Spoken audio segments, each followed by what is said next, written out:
Hello, this is Jim Vasilopoulos, and today we're going to talk about spending versus investing. And what we want to talk about with regard to spending versus investing is understanding that important distinction. Most of the time when we're talking about spending or investing, we're talking about money. And we know that when we spend money on things, we might get something in return, but it doesn't necessarily satisfy any need further down the road. So if I spend money on food or housing, I'm getting something in return right now. I spend money on a car, I'm getting something in return right now. But if I invest, I get something in return in the future, and perhaps I get multiple returns over time, like an annuity or something like that. And that's how we understand spending versus investing for most of our life. But the most important asset we have is not the money, it's not our wealth. The most important asset we have is our time. That's the only thing we can't buy. It's the only thing we can never get back. And to be honest, none of us really knows exactly how much time we have and how much time we're blessed with on this earth. So time is one of those things you really want to spend wisely, or perhaps we should invest our time wisely.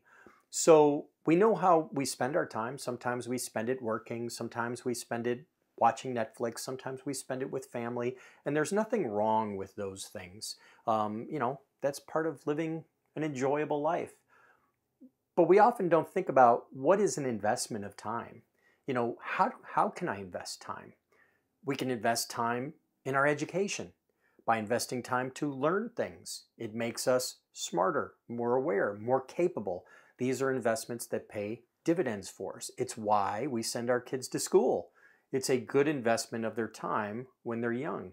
But as we get older, sometimes we lose track of that. We stop investing in ourselves. So what are some good investments we should just keep top of mind as we look forward and say, how do I want to spend my next remaining year in front of me? And how can I possibly alter my perspective to perhaps invest some time? One of the best investments you can make with your time is in other people. It's in relationships, because relationships tend to really give back in ways you can't imagine. Having strong relationships with other people can help you through tough times. They can help you prosper even more in good times. And they can really provide options you wouldn't have realized otherwise. So investing in relationships and other people is a great thing. And you also get this compounding effect, like you would get compounding interest when you invest in people, much like your employees, because now they all start becoming more productive and they start becoming more successful. So investments in people would top the list for me. Another investment that is always good is looking at process. How can I invest in my process to make it more efficient, to make myself more productive? How can I come up with ways to be more efficient?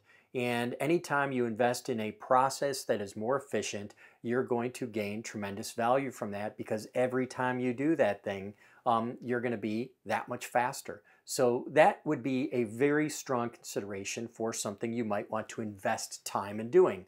Improving processes and the manner in which you accomplish things. So anytime we can make something a little bit more convenient, a little bit easier, a little bit faster, a little more accurate, that is a good investment in our time.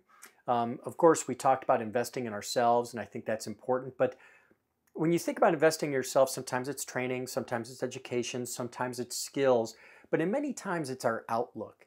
And that is something that I think people overlook a lot, where you're not really investing time in improving your outlook. And much of that is by talking to other people, by reading books, by being well read on your industry or in articles, or even being well read on lots of different things, so that you can have empathy for broader context than just the one you're familiar with.